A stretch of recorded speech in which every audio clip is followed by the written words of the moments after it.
Magandang araw sa lahat. Ako nga pala si Binibining Germalina Zamora, nagmula sa BSED Filipino 3B. Ngayon ay gagawa ako ng isang video na kung saan ay kung ano ang aking natutunan mula sa mga bawat grupo ng mga manghuulat. Kaya ngayon, simulan na natin. Ngayon, ano nga ba ang tula? Ang tula ay isang anyo ng panitikan na nagpapahayag ng damdamin ng isang tao.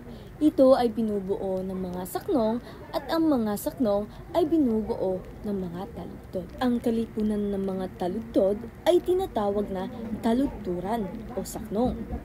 Karaniwang ito ay wawaluhin, lalabindalawahin, at lalabing-anim at lalabing-waluhing pantig.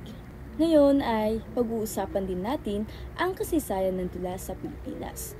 Una na rito ay ang panahon ng mga Kastila, panahon ng Amerikano, panahon naman ng Hapon, at para naman sa kasalukuyang panahon, ang mga tula ay naisulat sa panahon ito ay mas malikhain hindi lamang sa mga paksang hinggil sa pag-ibig, ngunit kadalasang pumapaksa hinggil sa kanilang danas sa buhay o di kaya kadalasang sinasaliwan ng awitin o mabilis na pananalita. Ngayon naman ay dadako tayo sa paksang ekstruktura ng tula. Ano nga ba ang tugma? Ang tugma, ito ay ang pagkasing katunog ng mga salita sa hulong ng pantig ng bawat taludtod ng tula. Mayroong dalawang uri ang tugma. Una na rito, ang tugma sa patinig na ganap. At ang pangalawang uri ng tugma ay ang tugma sa katinig na di ganap. Ngayon, ano nga ba ang sukat?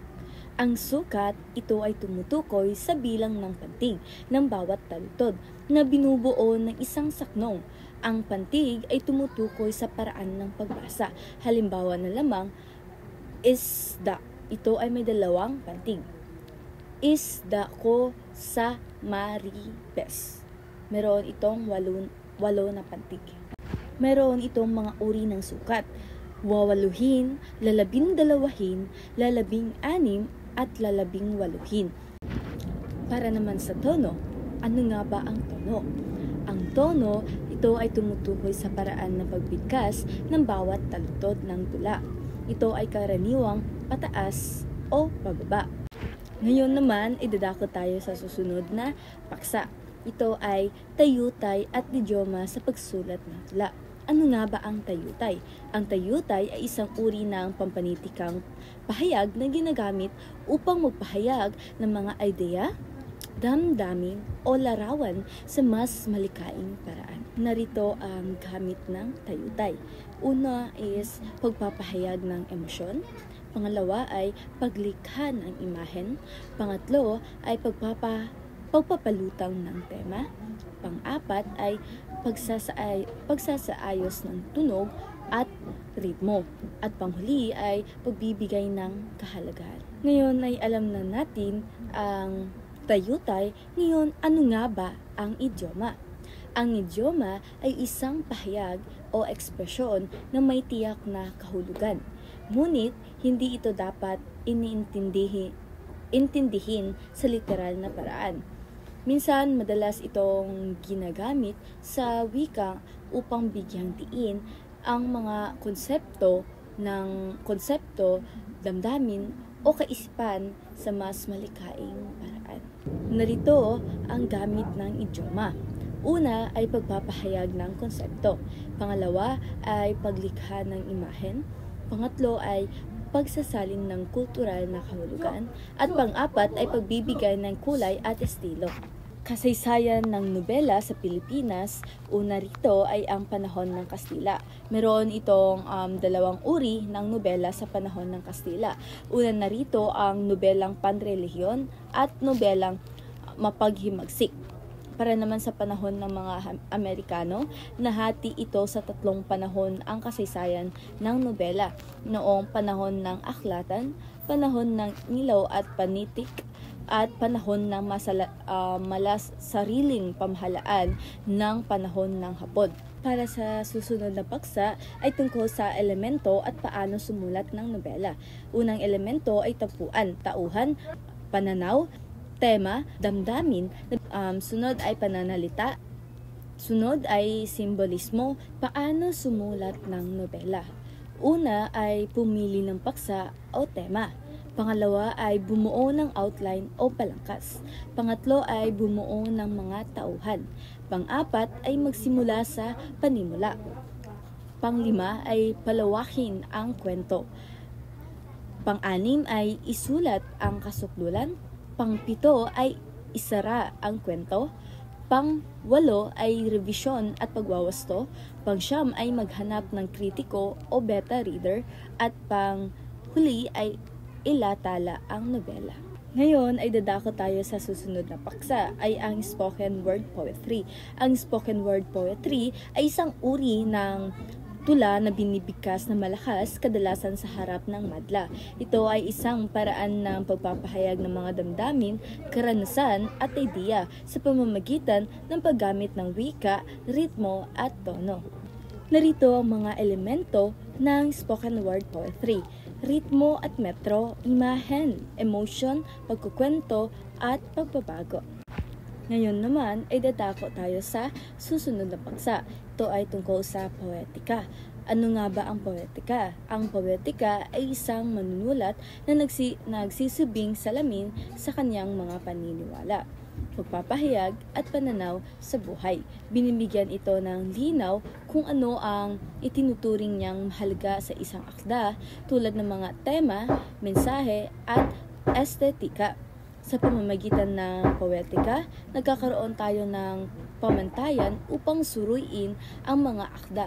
Mahalaga ito upang malaman kung ang isang akda ay matagumpay na nakapaghatid ng mensahe o hindi, at kung ito ay sumusunod sa mga tradisyonal o modernong forma at estilo. Narito ang mga akda na nagawa ng poetics. Ang poetika ni Rodi Vera, ang poetika ni John Varios at ang poetika ni Carlos Piocos III. Ngayon ay dadako naman tayo sa susunod na paksa tungkol sa mga elemento ng dula. Narito ang mga elemento ng dula. Una ay ang script o banghay, dialogo o salitaan, tanghalan, taga-direhe or director, manonood, tema, paglalahad, suliranin o pagtutunggali, pagpapahiwatig, paglalarawan at kilos. Ngayon, narito ang huling paksa tungkol sa ang kasaysayan ng dula. Ano nga ba ang dula? Ang dula ay akdang pampanitikan na isinusulat para itanghal sa entablado na kung saan may tauhan rito na gumaganap na naglalarawan ng buhay o ugali ng tao. Para sa panahon ng Kastila, dumating ang mga Kastila sa bansa, taglay ang tatlong 3Gs, ay ang God, Gold, and Glory. Para sa susunod na paksa, ito ay tungkol sa kasaysayan ng comics. Bago ang lahat, ano nga ba ang comics? Ang comics ay isang grapikong medium na kung saan ang mga salita at larawan ay ginagamit upang ihatid ang isang salaysay o kwento. Maaaring maglaman ito ng kaunting dialogo sapagkat binubuo ito ng isa o higit pang larawan na maaaring maglalarawan o maghambing ng pagkakaiba ng teksto upang mapahalagahan. Karaniwang ang mga paksang katatawanan. Ang comics, lumalawak ang mga sangkop ng anyo ng sining na ito na kinabibilangan ng lahat ng mga uri o genre. Hinahayaan ng mga manunulat na tuklasin ang kanilang sariling ekspresyon. Ang comics pa rin ang lipunang Pilipino ay hinahanay bilang isang kulturang popular, buhay na pinapagalaw ng mga comics ang buhay sa Pilipino sa pamamagitan ng iba't ibang kwentong sinasalaysay nito. Narito ang mga bahagi ng comics. Una ay ang kwadro. Ito ay naglalaman ng isang tagpo sa kwento o frame. Pangalawa ay kahon ng salaysay. Pinagsulatan ng maikling salaysay, pamagat ng kwento, larawang guhit ng mga tauhan sa kwento. At lobo ng usapan. Pinagsusulatan ng usapan ng mga tauhan, may iba't ibang anyo ito batay sa inilarawan ng dibuhista. Narito ang mga sumulat ng comics. Una na ay si Jolad Santos. Nagsulat mula ng tula at sanisay sa Taliba, Liwayway, Mabuhay, Filipino Free Press at tagumpay si Jolad Santos bago humaling sa comics nang maging associate editor siya ng Kislap Magazine na inilathala ng Graphic Arts Service INC.